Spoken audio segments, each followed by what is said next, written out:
Alright guys, a Primal Lord World Boss has released, and now this is the opportunity to go and fight it to get some really good rewards. But of course, it is a boss, you need to have specific team comps for it. It's very much like the Dream Realm, and that is what I want to talk to you about today, because there's plenty of different compositions that you can run. It just depends on what you've got access to. So of course, before we get into it, I'll talk to you a little bit about what the boss does. Essentially, he'll summon adds. They will do, he'll charge towards the furthest target and deal damage to them. They'll deal damage pretty much to the whole board. There's quite a lot of sort of board-wide damage. You don't really need to know the specifics, because ultimately you don't really need to build your comp around the specifics. You just need a couple of things in your comp, knowing that you're going to need some AoE healing, which is why Smokey and Mirky's pretty good. Hewin is also pretty solid. You're going to need some self-sustain if you've got it. So any heroes that have got self-sustain are good. You know, like for instance, Thoran can sustain himself relatively well.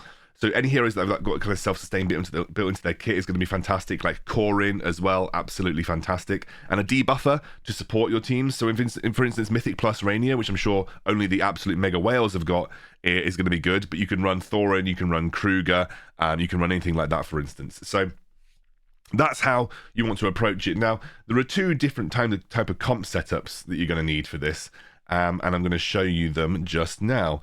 This is the comp setup that I am going to run. I haven't actually done the boss yet, so you're going to see me do it for the first time. This is a single healer setup, and the reason I've put Smokey and Mirky in my 120 resonance level, and this is something that you should always go and check if you've got like the sort of the different resonance thresholds in your team. But at 111, HP recovery per second increases to 27%. So the general healing that you get from Special Aroma goes up, which is really, really good. Smokey and Mirky, if you get into Mythic Plus as well, is actually quite good on this fight. The damage output that they can have is very strong. But I don't have Smokey and Mirky at Mythic Plus, but I've just put him at 120 to have a slightly increased amount of healing from the Special Aroma, which should actually keep my team alive for a longer period of time. We've got Thoran, who is obviously fantastic. I could get him to Supreme, but I don't really want to waste the acorns at the moment. We've got Marilee, who's one of the best Dream Realm DPSs in the game, especially at Mythic Plus, but still very good before Mythic Plus. And we've got Kruger for the debuff that supports Marilee, and that's also going to support Thoran. Not going to support Odie, though, because Odie is very much magic damage based. But that's fine. The only magic damage debuffers that you have in the game are Cassidy at Mythic Plus and Rainier at Mythic Plus. So really, Odie can't be supported by anybody until you have a sort of a high investment in the game.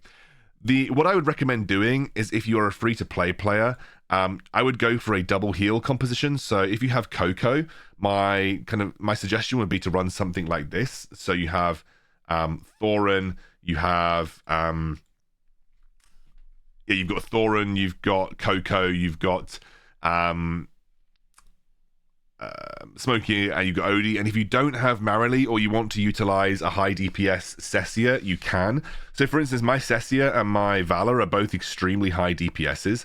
There is a world where it actually makes more sense for me to put Cecia and Valor into this composition, just because they have a high ascendancy and they're probably going to deal more damage. But I'm going to show you that afterwards. I'm going to try a few different comps just to see how they work out. But let's go with the first comp that I'm going to run with, which is a single healer Kruger debuff comp.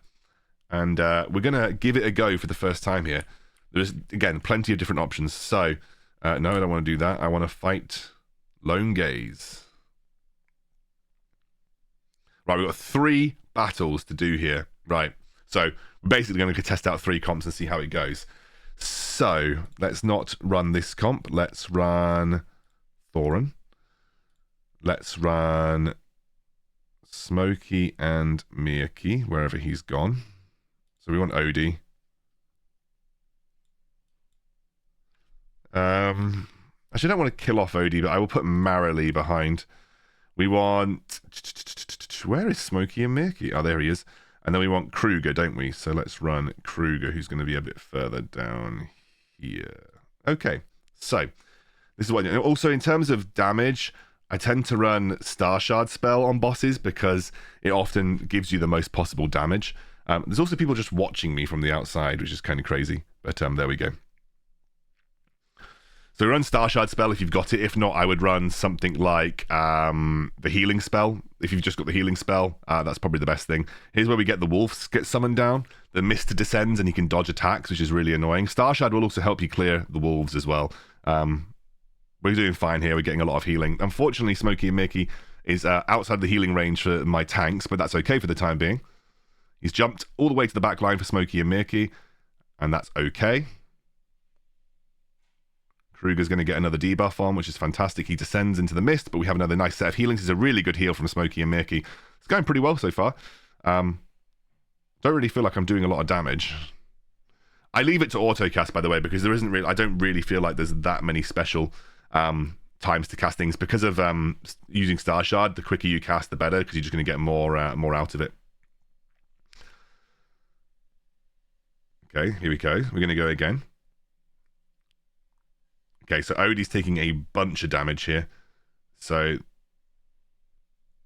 good thing I kept Odie at kind of like the highest level. Okay, so we did 0 seconds. We got 15. Odie did a lot of DPS. Should we have a look at how much DPS everyone did? Odie did loads, so Odie was a beast. Marilee was okay, so there is actually maybe a world where I drop out Marilee because we don't need her and we could probably boost it. Actually, Kruger did a decent amount. So really, Marilee didn't do a huge amount compared to even just Kruger. So I reckon we could try putting Cecia in. So where did that get me to? Number 66. So I actually did pretty well there. That's pretty good. Should we try adding in Cecia? Enhance. Sweet. Right. Just enhanced for no apparent reason, because why not? Let's try adding in Cecia to the lineup. Not that it matters where she is, so we're going to put Cecia in the lineup. Do we still want Kruger? I think I actually think... yeah, so Kruger is going to reduce physics. So, okay, for your context, Cecia, even though it feels like she should, doesn't deal magic damage. She deals physical damage. So having Kruger in with Cecia is actually quite a good thing. So we're going to try a Cecia comp here. So we'll do this and we'll drop Cecia in here. And off we go. So healing was not a problem for us because we didn't die. So it was more just that we needed to increase our DPS across the time period. So yes, healing was not a problem for us. We didn't die. It was much more about just ensuring we had maximum DPS. So here we go.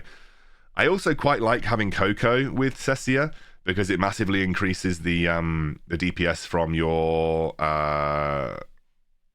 from the team. I might run a Koko version of the comp, by the way, but just because we have a high ascendancy Cecia, I'm kind of interested to see where her damage gets to. Because also we can essentially keep our dude alive the entire time because he doesn't take a huge amount of damage. And even if he does, by the time that he's low HP, we have Cecia recasting anyway. Smokey and Mirky is kind of an MVP here in terms of AoE healing, though. That's why if you don't have a Smokey and Mirky, I would suggest that you run Hewin. It's just about the AoE healing is the big thing. Oh, wait a second. Odie just died. Okay, I was not expecting Odie to die. But we're at like 1 second anyway. I don't know if we did any better there. Should we have a look? Oh, wow. Yeah, Cecia absolutely popped off. So Cecia did way more damage than Marilee. So that just shows you that if you've got a high ascendancy Cecia, don't just like conform to the meta comps, because Cecia absolutely crushed the damage in that situation. We got similar amount of damage from Kruger. Obviously, Smokey and Mirky did basically nothing. Well, that puts me, I think, slightly higher now. Number 34. There we go. So what I'm going to do now is I am going to try one more version of this. I don't think I'm going to get much higher than the DPS that I did here. The only other option that I could do is potentially put Cecia into a high DPS section, have Smokey and Mirky here, and maybe run Koko.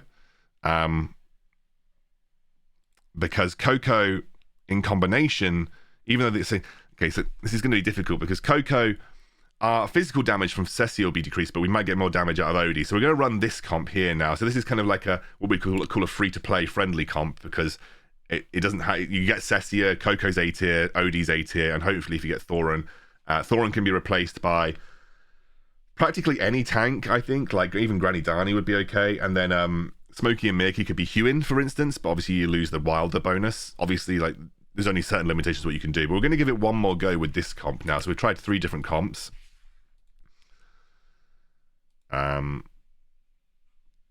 So we're going to drop this. We're going to put in Koko, aren't we?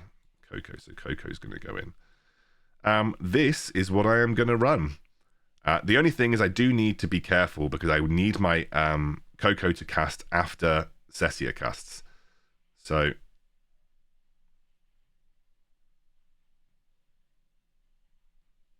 Cecia's casting, now Koko's going to cast after Cecia, which is where this is what we want. Nice. So that's going to grant an attack speed boost to my Cecia summon, which is actually really fantastic. Losing Kruger does mean we lose a melee DPS, but Cecia kind of brings that back by, or at least a melee tank, because Cecia kind of brings that back by having her summon in there. As long as my summon stays alive for Cecia, then we'll just keep getting the bonus from the Koko, which is great. I actually think we're already doing better here. I think this is a really, really good run using Koko. I think she's fantastic. I really would love to see the DPS. We've I think already beaten where we were, which is great. Just need to make sure that Odie doesn't die, which he hasn't. And we've got Koko, so the damage reduction has come through. You can see that Cecia, the thing about Cecia on these things is that her ult does stay alive for pretty much the whole fight. So she's actually a very viable option. We're to 16. I think we might have just beaten it. I don't think we got a huge amount further. I think we might have just beaten the... we went up one rank. So, gosh, yeah, the damage increase wasn't that different. It was obviously... Koko did way less than Kruger, but it was made up for in the damage output that we got from Cecia and we got from Odie. Koko massively increased Odie's DPS, for instance. So, that was really, really good. Do you know what? Forgiven the fact that I'm not a mega whale, I've only spent a little bit to put me on the rankings at 32 is pretty good. Given some of these guys are like at 200k power. Has anyone got above my rank that was slightly lower power than me? These guys are these guys are much higher power than me. What am I at? What power am I at, guys? This is how we compare the rankings. I'm about where I should be in terms of rankings based on the power. I've done my 3 attempts now, so that is it. I don't know how to collect my rewards from that, though.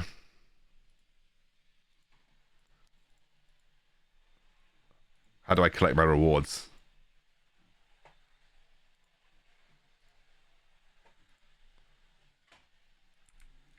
Let's have a look.